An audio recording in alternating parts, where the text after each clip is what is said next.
Die Themen Lust und Liebe waren für mich als Jugendlicher wirklich allgegenwärtig. Ich merkte im zarten Alter von 13 Jahren, dass so langsam die hormonelle Veränderung einzuschlagen scheint, als ich abends den Film Kevin allein zu Hause schaute und der Film vom Folgenden unterbrochen wurde. Kevin ist gerade allein zu Hause. Bist du es auch? Dann ruf mich an. Hallo? Nachdem Kevin mir meine Unschuld nahm, wurde es richtig hart unangenehm für mich, wenn ich mit meiner Familie irgendwelche 0815-Filme schaute und plötzlich irgendwelches Rumgeknutsche losging. Ich saß dann immer ganz unschuldig da und tat so, als ob ich gar nicht wisse, was eigentlich dort abgeht. Übrigens, Kinder, das nennt man das Würstchen eindippen. Jetzt streichelt er sich gerade das Äffchen und jetzt vernascht er die Orange. Ja. Es brauchten dann nur noch die kleinsten Reize aufkommen und plötzlich... Und selbstverständlich ist das ständig bei den ungünstigsten Situationen passiert. Mit 15 entdeckte ich damals durch eine Serie auf MTV die sogenannte Pickup-Artist-Szene. Das ist eine Gruppe von Leuten, die sich damit beschäftigt, wie man das andere Geschlecht in verschiedenen Situationen verführen kann. Anhand von Internet-Tutorials haben mein Kumpel und ich geübt. Wenn das Target mit ihren Haaren spielt, dann ist sie interessiert.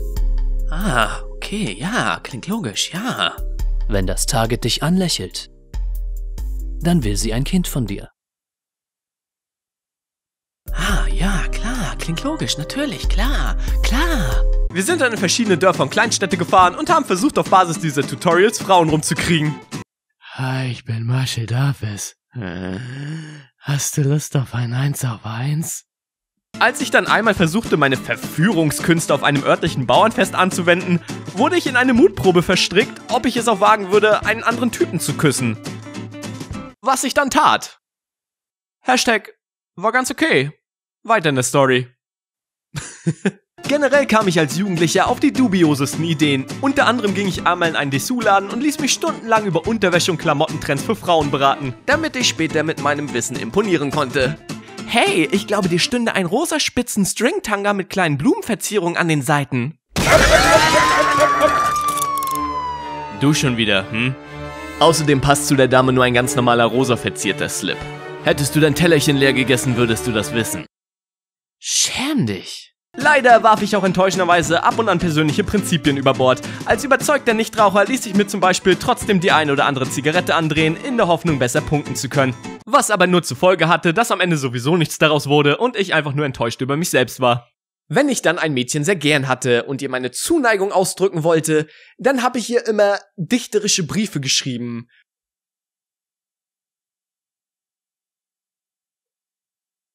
Wenn die Sterne am Himmel funkeln, sehe ich dort deine Augen funkeln. Dein Glanz überstrahlt die Himmelsnacht, du meine Sorgen null und nichtig machst.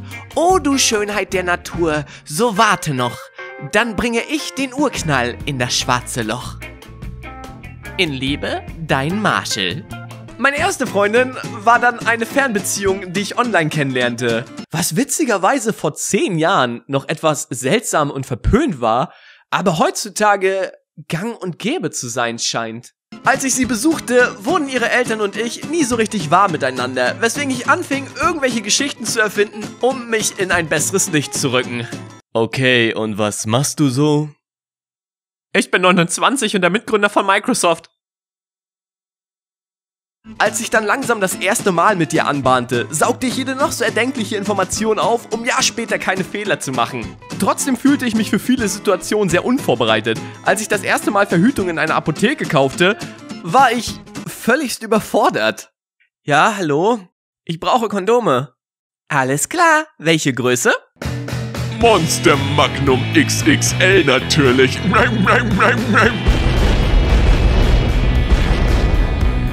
Wie viel Zentimeter zählen noch zur normalen Größe? Und trotz aller Verhütungsmaßnahmen, trotz der ganzen Aufklärung, verfiel ich doch bei den kleinsten Anzeichen super schnell in Panik. Ich hab heute so viel Heißhunger. Ich bin zu jung, um Vater zu werden. Du, Marshall, wir hatten noch nichts miteinander. Ah, okay, ja, klingt logisch, ja. Und egal, wie viel ich mich auch informierte, wie sehr ich es mir auch im Kopf ausmalte, so war mein erstes Mal doch ganz anders. War geil, oder? Marshall, war geil. Yeah, war geil. Oh, ich bekomme schon wieder Heißhunger.